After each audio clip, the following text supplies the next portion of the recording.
Hi, this is Usha. Welcome to Rathod's IAS classes. Today in this lecture, we are continuing this parliament. So in this lecture, what we are going to discuss? We are going to discuss Article 83 and Article 84 of Indian Constitution. If you see this Article 83 mainly talks about the duration of Houses of Parliament.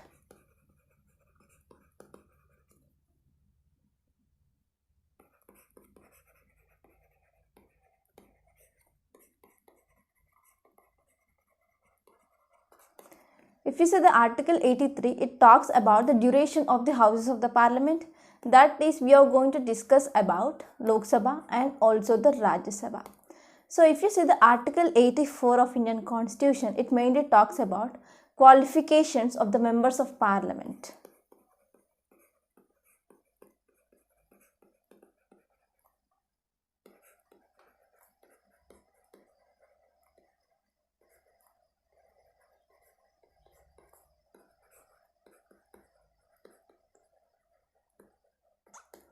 So in this lecture, we are going to discuss Article 83 and Article 84 of Indian Constitution. 83 talks about the duration of the Houses of the Parliament and Article 84 talks about the qualifications for the membership of the Parliament. So let's get started here. So if you see the duration of the two houses, it is talked in the Article 83, and in this duration we are going to see the duration of the Rajya Sabha and the duration of the Lok Sabha. So let us see the first one, that is duration of the Rajya Sabha. If you see this Rajya Sabha, it was first constituted in the year 1952 and it is a continuing chamber. That means it is a permanent body and there is no dissolution.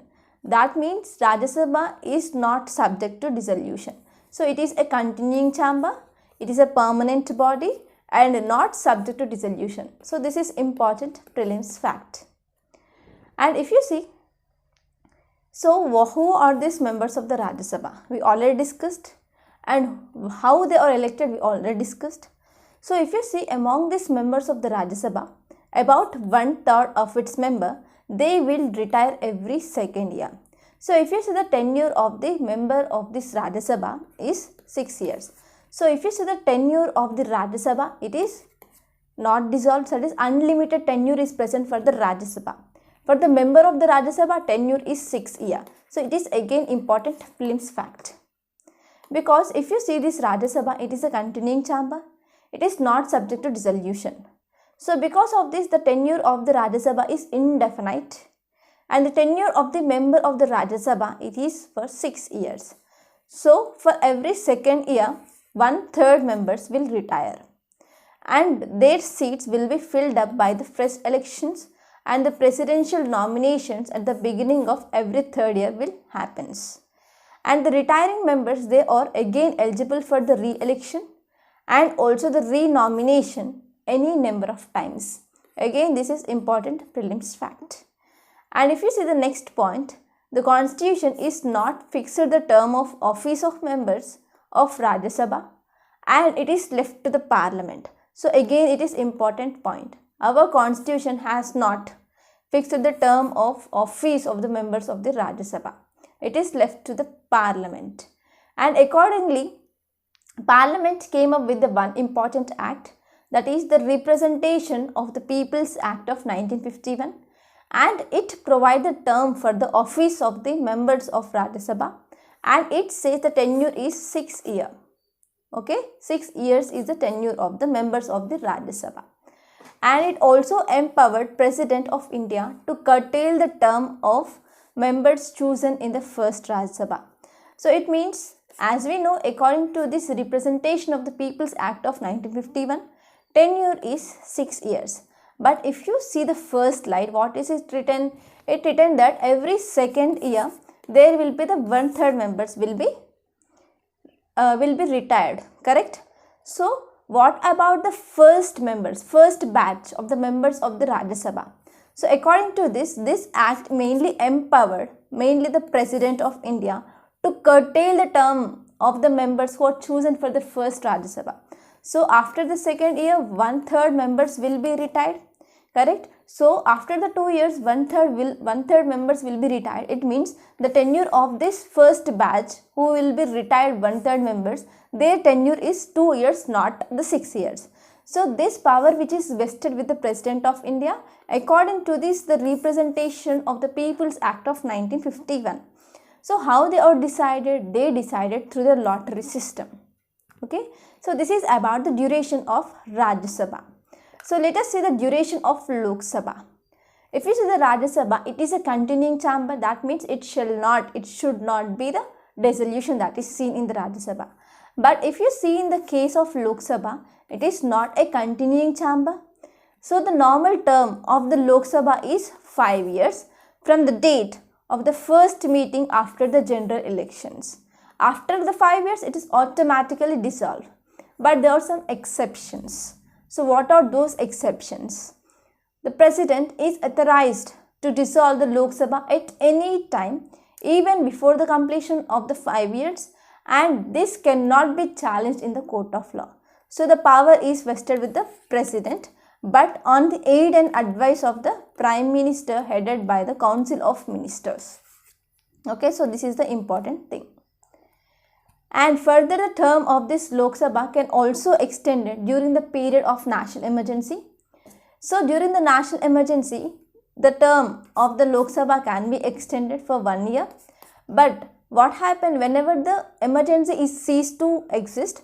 Then within the period of the 6 months of the time, there should be new elections should be done for this Lok Sabha. So these are the two important exceptions.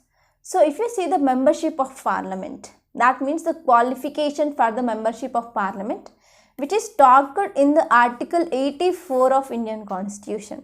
So let us see the qualifications.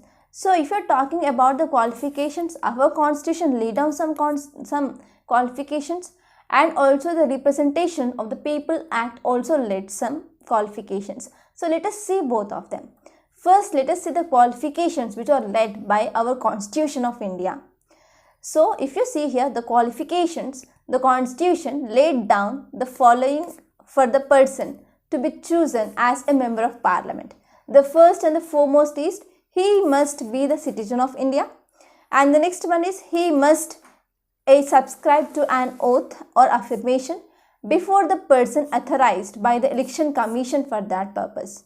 So he had to subscribe to the oath or affirmation. And the next one is, in his oath or affirmation, he mainly swears two important things. The first one is to bear the true faith and allegiance to the Constitution of India. And the next one is to uphold the sovereignty and integrity of India. So these are the two important things that are present in the oath and affirmation of these members of Parliament.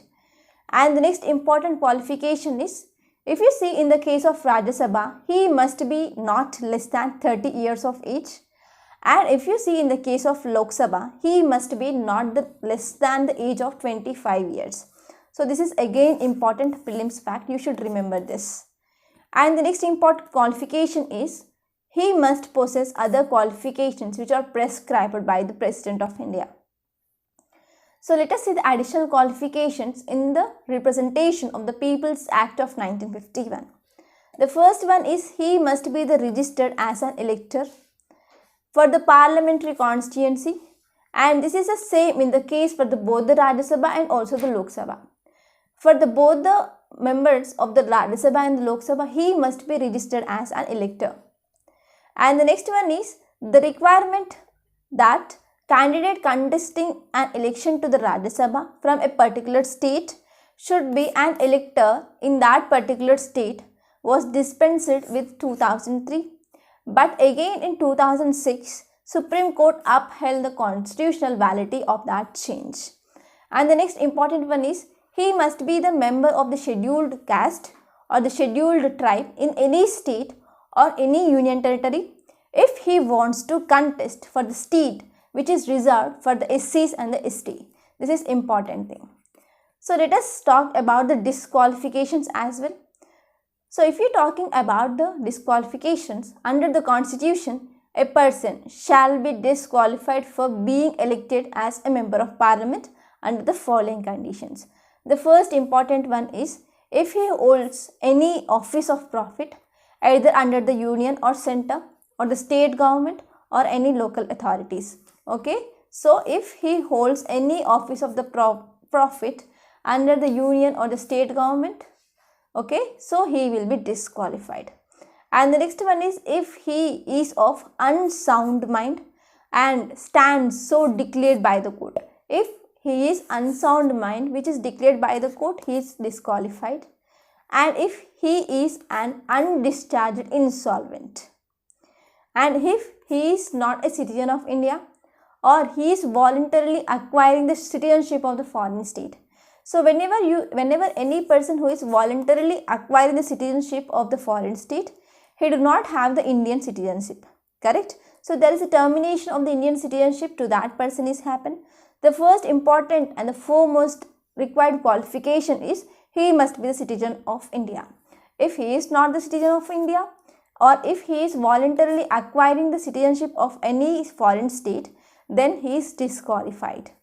And he is also disqualified under any law made by the parliament as well.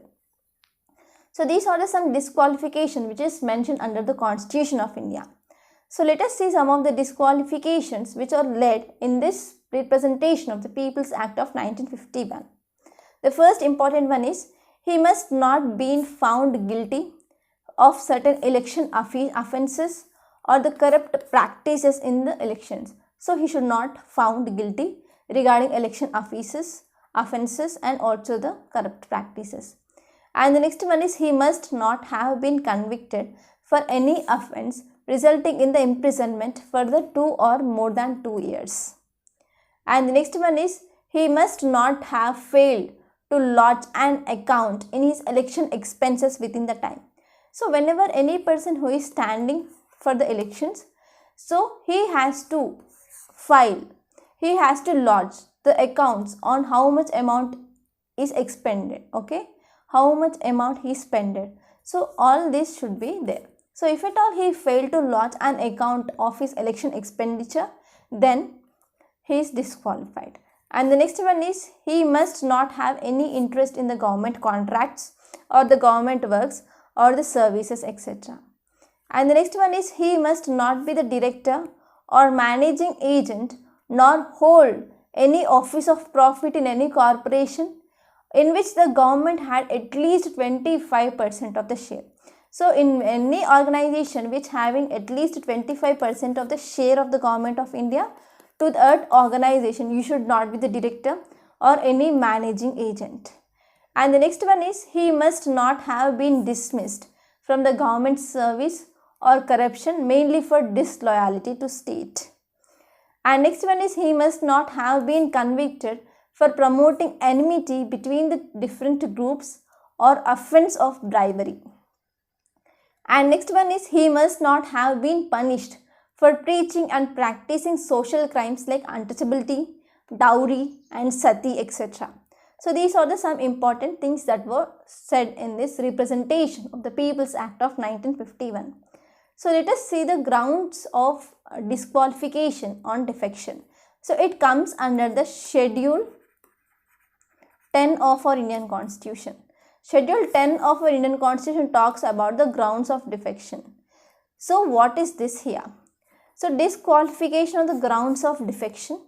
If you see in our Constitution, there is a provision that is Schedule 10 of Indian Constitution, but it is not present in our original Constitution, but it is added by the Constitutional Amendment Act.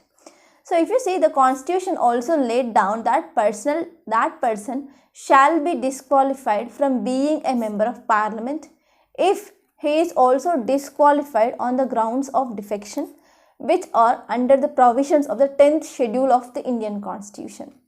And if you see, a member incurs a disqualification under the defection law under the important one, there are 4 important circumstances.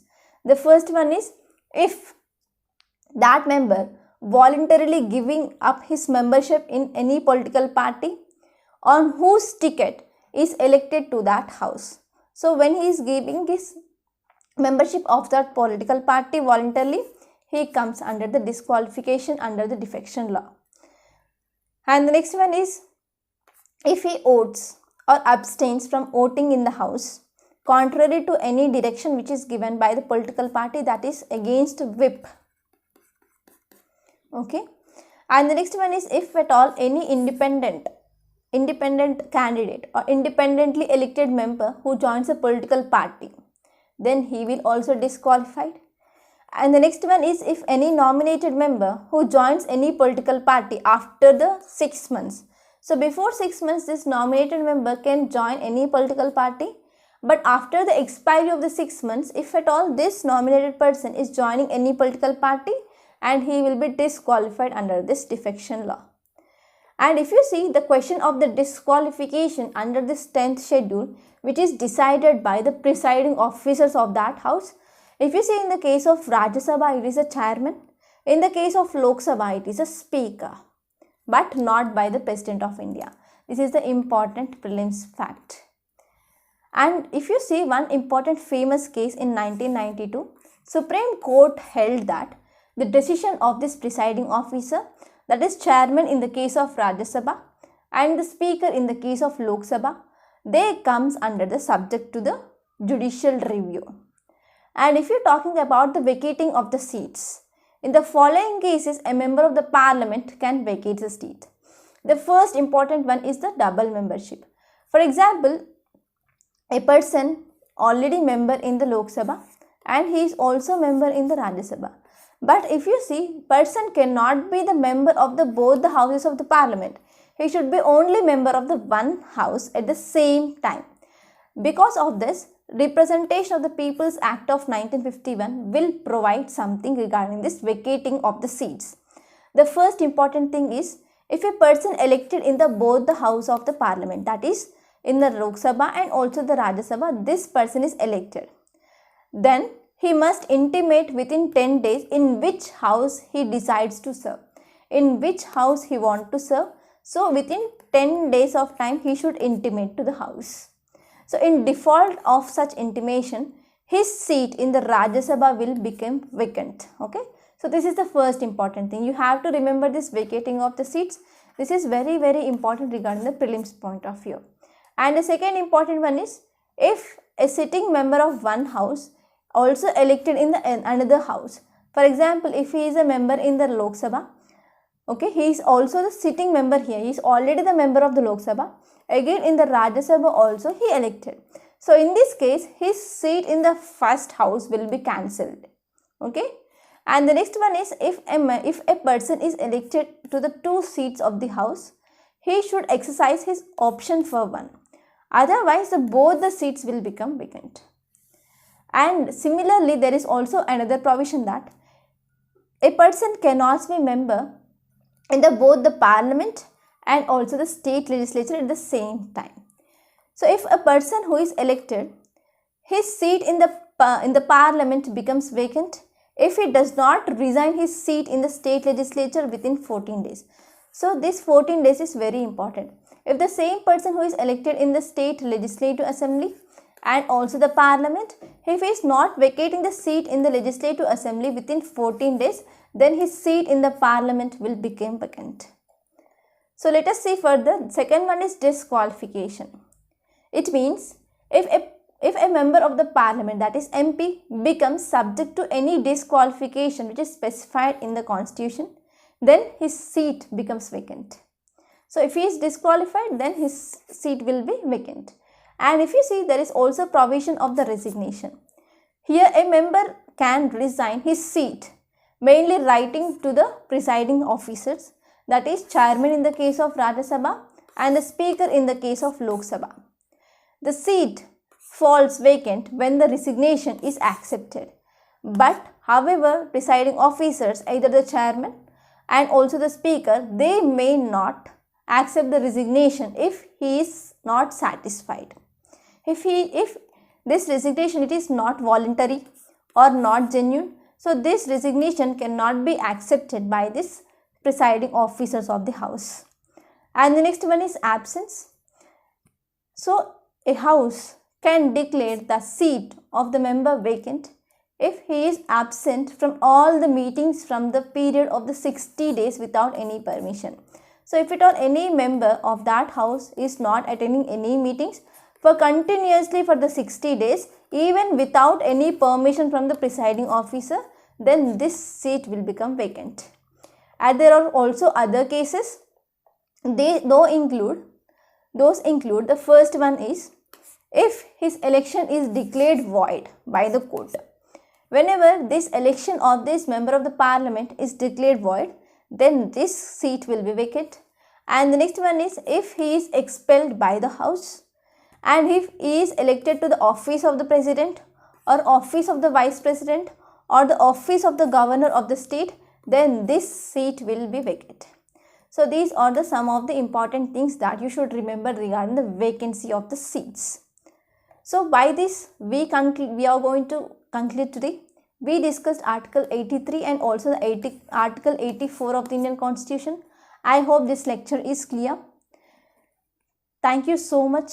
Please subscribe to my channel. Please do like, share and comment my videos. Thank you.